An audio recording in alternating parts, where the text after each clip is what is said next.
बेहतर होगा कि आप स्विच कर लें किसी दूसरे काउंटर्स में जहां की अपॉर्चुनिटीज ज़्यादा हों। अच्छा, एक सबसे बढ़िया पिक ओम कैपिटल की शो खत्म करते करते राजेश सर, जहां जहां स्विच की रिकमेंडेशन है, लेना क्या है, हमें सेक्टर से मतलब नहीं है, फार्मा से फार्मा जाना ऐसा कोई मतलब नहीं, हमें तो पैसा कमाना है। तो आप सोच के रखना एक बढ़िया सा स्टॉक। गुड़गांव से अनुजा गुप्ता आपको स्क्रीन पे नजर आएंगे। Anuja ma'am, hi, good afternoon ma'am. Sir good afternoon पहली क्वेरी अनुजा मैम। सर, मुझे ये पूछना है कि मेरे स्मॉल पीएसयू बैंक्स के शेयर है मेरे पास हैं, like UCO bank, central bank, bank of Baroda. तो क्या मैं लॉन्ग टर्म के लिए इन्हें रखूं या फिर इन्हें सेल कर दूं? नहीं, तो एक पहले यूको बैंक के ये भाव आ गया, आपने 20 के भाव पे खरीदा है। यस सर, यस 20 के भाव में खरीदा था। और सेंट्रल बैंक, डॉक्टर साहब सेंट्रल बैंक दिखाइएगा। हाँ, सेंट्रल बैंक 22 के भाव पे। 22 के भाव में। तो राजेश सर, मेरी बाइंग के आसपास हैं, बहुत तगड़ा मोमेंटम सरकारी बैंक्स ने दिखाया है। पहले तो बड़ों में देखने को मिला, पहले प्राइवेट फिर बड़े सरकारी, और अब तो सारे छोटे बड़े सरकारी बैंक गजब का अपमूव। ये अभी अगर मान लीजिए इसी भाव पे खरीदा जहां पे अभी अच्छे अपमूव के बाद खड़े हुए हैं आके, क्या अभी भी लगता है आने वाले समय में और मीनिंगफुल रिटर्न्स और तेजी तूल पकड़ती हुई नजर आएगी? रखूं, या फिर सरकारी बैंक्स का आमतौर पे वो इनहेरेंट बिहेवियर या सरकारी कंपनीज का बहुत अच्छे मोमेंटम के साथ सब फिजल आउट हो जाता है? डर वही है मेरा, करूं क्या? देखिए, सही कहा आपने, सरकारी कंपनियों के साथ एक इनहेरेंट प्रॉब्लम है जो एक बार तेज़ी दिखाते हैं फिर कई बरसों तक ठंडे बस्ते में चले जाते हैं। लेकिन इस वक्त जो पीएसयू बैंकिंग के साथ हो रहा है उसमें थोड़े फंडामेंटल्स चेंज है, फिर वो चाहे एसेट क्वालिटी इंप्रूवमेंट को लेके हो, कॉर्पोरेट लोन बुक में बढ़त को देखे हो, या ऑपरेटिंग परफॉर्मेंस में बढ़त को देखे हो।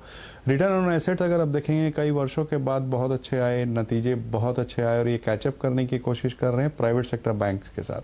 लेकिन मैं फिर कहना चाहूँगा कि इसमें बहुत आपको चुनिंदा रहना है। आपके जो central bank, bank of Maharashtra है, यूको बैंक है, यहाँ पे एक बार मुनाफा वसूली कर लें। बैंक ऑफ बड़ौदा में बनी रहें, यूनियन बैंक में 15 से 20% और बढ़ता है तो वहाँ निकल जाएं।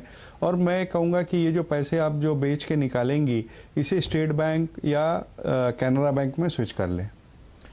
तो आप कह रहे हो यूको बैंक, सेंट्रल बैंक में तो फिर भी 2-2.5 रुपए मेरी खरीद के ऊपर है, तो वहां तो थोड़ा बहुत मुनाफा आ जाएगा। यूको बैंक मेरी बाइंग के नीचे चल रहा है, फिर भी छोड़ दूं।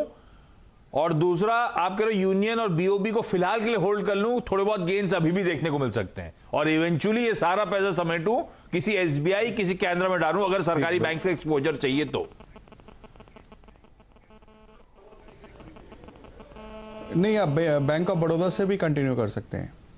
हाँ भाई, यूनियन बैंक, बीओबी का, अच्छा बैंक ऑफ बड़ौदा भी रख सकते हैं सरकारियों में प्रेफर्ड पिक्स के तौर पे। मैम तो अनुजा मैम, ये आपको कॉल लेना पड़ेगा। सरकारी बैंक से एक्सपोजर लेना है, इस तरह के अच्छे मूव्स का सरकारी बैंक हो सकता है और अच्छा उछाल दिखाए, पर सरकारी बैंक्स में कंफर्ट जहां है वो किसी एसबीआई, किसी बीओबी, किसी कैनरा बैंक तक सीमित है। बीओबी तो ऑलरेडी आपके पास है, बाकियों में आप मुनाफा बांधने की या एग्जिट करने के मौके, उसको स्विच करने के मौके ढूंढ सकते। इतने सारे सरकारी बैंक्स सब लंबी अवधि के लिए लिए थे, सिर्फ ट्रेडिंग के लिए लिए थे? नहीं सर, मैंने सब कुछ ट्रेडिंग के लिए, कुछ लॉन्ग टर्म के लिए लिए। तो आपने इन चारों में लॉन्ग टर्म कौन सा रखा था? लॉन्ग टर्म के लिए मैंने सर सेंट्रल बैंक और bank of Baroda. Bank of Baroda ठीक है, सेंट्रल बैंक लेकिन लॉन्ग टर्म के लिए नहीं है। बातचीत से तो ये लगा ओम कैपिटल की रिकमेंडेशन हुआ है। सर मेरी वन क्वेरी एक और है। हाँ, तो मैं लौट के आऊं, एक गाजियाबादी होके आता हूं। Okay sir. तो गाजियाबाद से पारुल जी आपको आपकी स्क्रीन पे नजर आएंगी। ये पारुल मैम फोन लाइन में है क्या? अरे संपर्क में 7 मिनट डायरेक्टर साहब आप। चलिए कोई नहीं, Parul ma'am good afternoon. Good afternoon sir. Ma'am पहले क्वेरी, पहला सवाल कौन सा? जी, मेरा आईआरसीटीसी से है। मैंने 300 शेयर लिए थे। हाँ। और फिर उसके बाद से शेयर स्प्लिट हो गया। हाँ।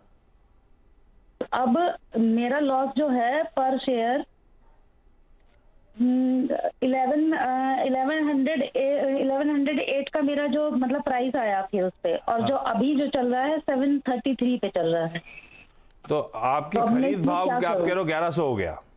जी 1108 है।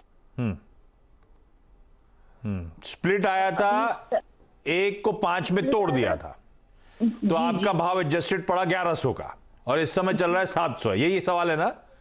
जी जी जी सर। ये तो लंबे अवधि से आप रखे हो, ये लंबी अवधि का ही कॉल था।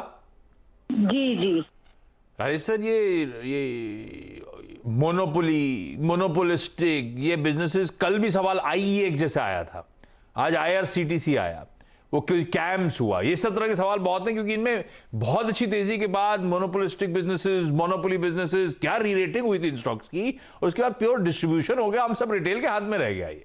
अभी IRCTC पे व्यू क्या है, मेरी तो 1100 प्लस की खरीद है, 725 पे खड़ा हुआ है स्टॉक चलने के बावजूद।